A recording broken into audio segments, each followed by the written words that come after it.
Oh, I just had an email come in asking about one of my favorite topics, Arian. We love listening to our records. We love listening to cartridges and all that.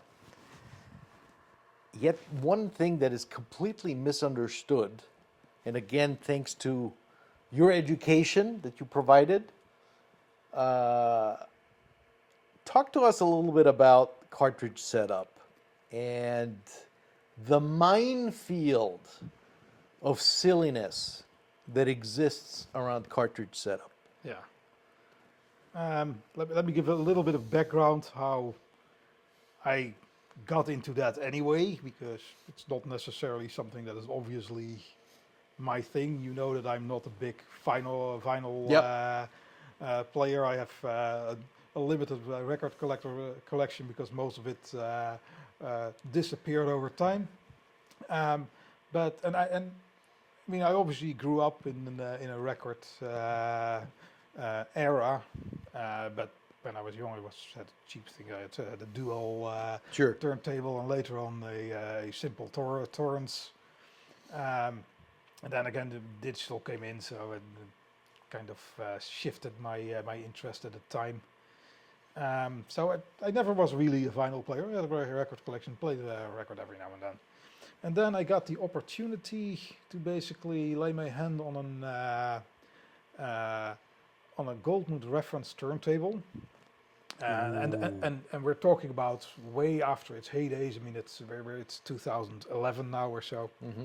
I was doing tapes and everything. I had a customer who really enjoyed my tapes, and he got rid of his whole record collection basically. Wow. But he only had that turntable still there. So you know what? How about we do a trade? You make me this number of SHI tapes, and I'll give you this turntable as well. That's kind of fun. I'm not a big vinyl guy, but I never really had a serious turntable. That's and fun. I mean, come on, Goldmund reference. Yeah. So I said, I could not refuse it. So I got that turntable and everything. I needed to have some TLC to get it working well, but it's an extremely well designed turntable. At the time had a Lyra Parnassus cartridge in it, which in the 90s was pretty much the creme de la creme of cartridges. A Ne Plus Ultra, yes. Yeah, so I got the turntable, and well, obviously it was sounding substantially better than what I ever had in terms of vinyl playback, but there are still, let's say, things that doesn't sound really correct. Probably the alignment of the cartridge. Because that needs to be done correctly. If that's not done correctly, then you're not going to get out of it what you want, even for an expensive turntable and expensive cartridge. So okay, I'm going to align the cartridge. I can do that, obviously. I'm an engineer and I've done a lot of stuff. So okay, but what are the criteria and how do you do that? So let me go to the internet, look at some high-end audio magazines, high-end audio magazines, and that kind of stuff, and all the audiophile experts on forums. They're going to give me the answer in a matter of minutes.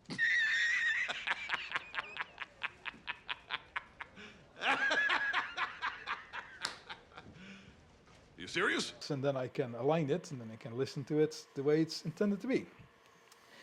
Well, crickets. Yeah, it was not well. It's not crickets. It was a cacophony of people talking about fake stuff. So audiophiles talking about fake stuff is not really a new concept. Yes, sir. I'd like to have an argument, please. Certainly, sir. Have you been here before? No, this is my first time. I see. Do you want to have the full argument, or were you thinking of taking a course? Well, what would be the cost? Well, yes, it's £1 for a 5-minute argument, but only £8 for a course of 10. Well, I think it's probably best if I start with the one and see how it goes from there, okay? Fine. Of course, so okay, I just need to look deeper, and I'll find in all the noise there's this guy or a couple of guys that will tell me, okay, this is the way you do it. Well, I could not find that. So everything you had, everybody had its own setup method, and you need to do it like that, or you need to lay on the floor, or you need to sit there, and then you can hear this difference in the cartridge, and then if you change the VTA by 0.006 millimeters, then the whole thing is off, and you're listening to the wrong thing. So I decided there's nothing here that I can use. So Isn't that interesting? yeah, I was surprised. Because again, I literally thought when I said, okay, I'm going to set it up, I'm going to do this afternoon. I just go to the internet, Yep. find Boom. how it's done, Yep. and this afternoon I'm going to listen to this turntable Yep, in all its glory. as it should be. Well, days of in the audiophile community looking around, I still wasn't any wiser. So I think, you know what, this is not new. This is all the concepts of stereo vinyl records, on how they are cut and everything. It's all set in stone in the time when the whole concept was thought of. So, and it's out in the open, of course. So instead of going to all the audiophile stuff, I just specifically started looking into the papers that were written about how a record is cut. And there you find, obviously, easily actually, in 10 minutes, you find all the geometries on how it's done, how it's cut and everything. And that the cartridge and the stylus has to basically follow exactly suit to how it's cut, very obvious. And so I found all the information and what was important. So okay, so it's very straightforward how you align it. Doesn't take much basically. And I'm just using my analyzers. I'm not gonna listen to anything. It's not necessary, because what a cartridge needs to do, or the turntable needs to do in its totality, is being as accurate as possible to what's in the groove. Mm-hmm. Simple. Mm-hmm. That's what it needs to do. So if the cartridge gives a signal that is not in line what the record pressor put in the record, then your turntable is at fault, not they, of course. So I thought, well, it's easy. I need to measure that. I need to do that. I need a scope. I need to have a spectrum analyzer. And if I use that and do this kind of measurements, then it will work. Then all of a sudden I say, yeah, wait a minute. I do not have source material. I mean, where do I get all these frequencies, all these signals and everything that I need to do these measurements?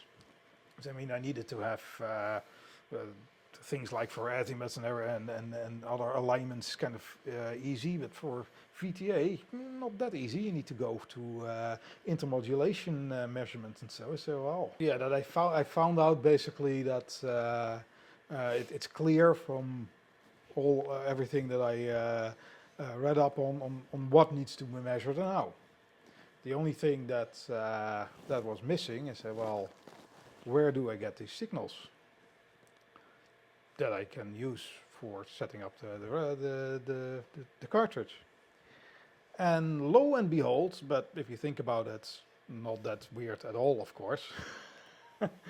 Analog Productions make this test record that has exactly all the signals that you need, because I did not invent the wheel here or did any new discovery.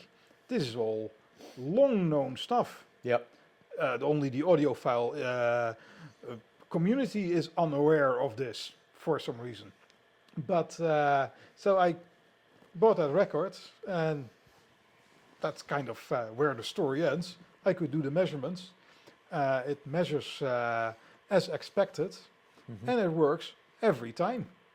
It works every time. You get the best setup results, and I've done it for hundreds of turntables over the years.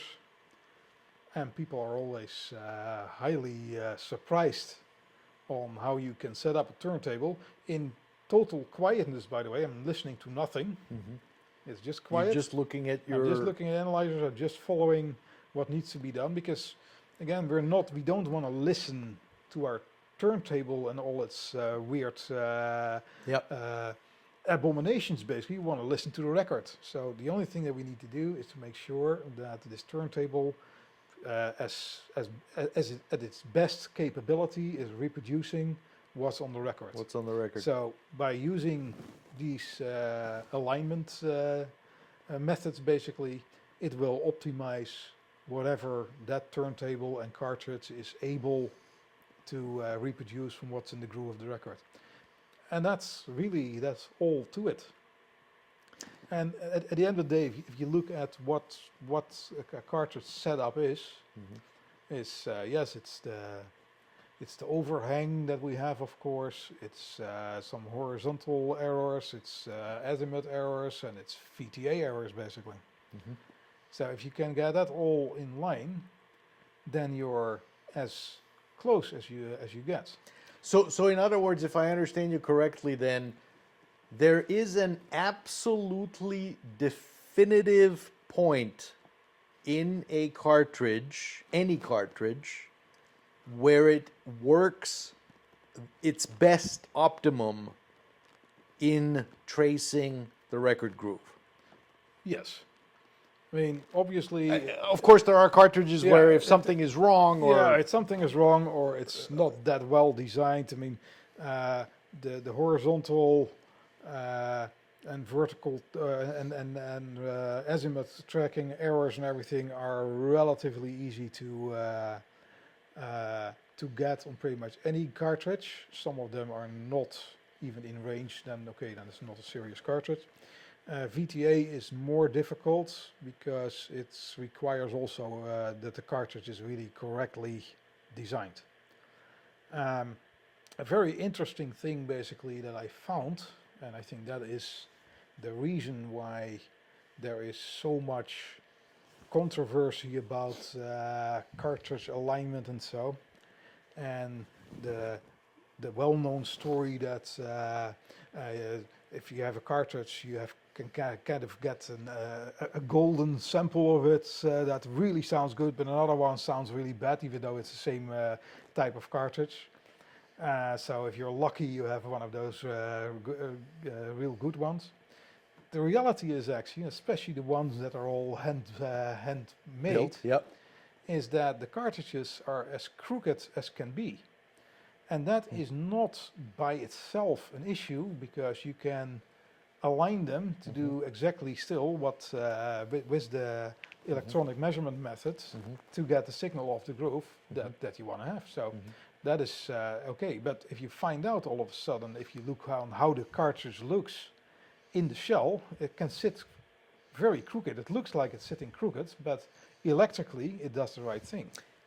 I remember we were setting up a cartridge on one of my turntables, and by the time you were done, I forgot what it was, and I would mention it, but I honestly can't think of what it was. And I was like, Arian, are you sure? This looks completely whack. Like the cartridge was completely out of any shape alignment that you would assume, and yet it played perfectly. It looked like shit, but it played perfectly. Yeah.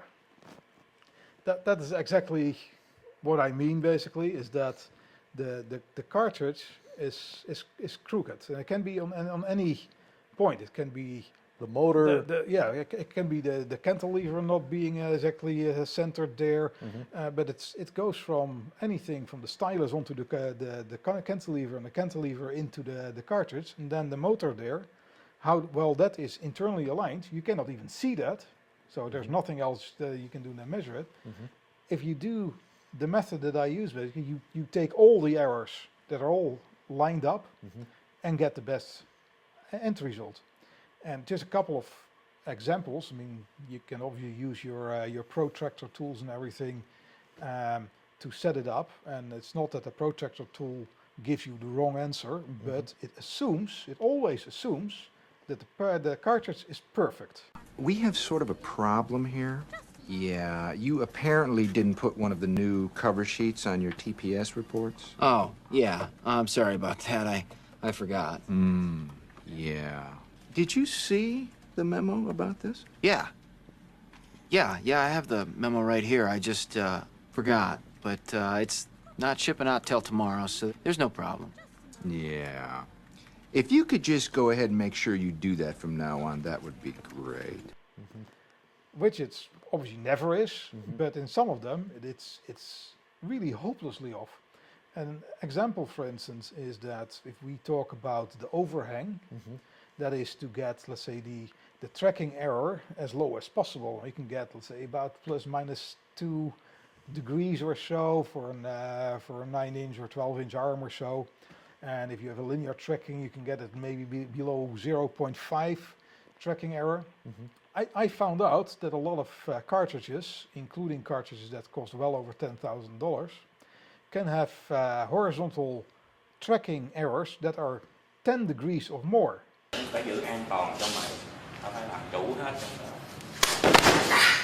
Built into the cartridge. Yeah, built into the cartridge. So 10 degrees of more. So you can do whatever you like with your overhang, and you will never get there because it's way off to one side.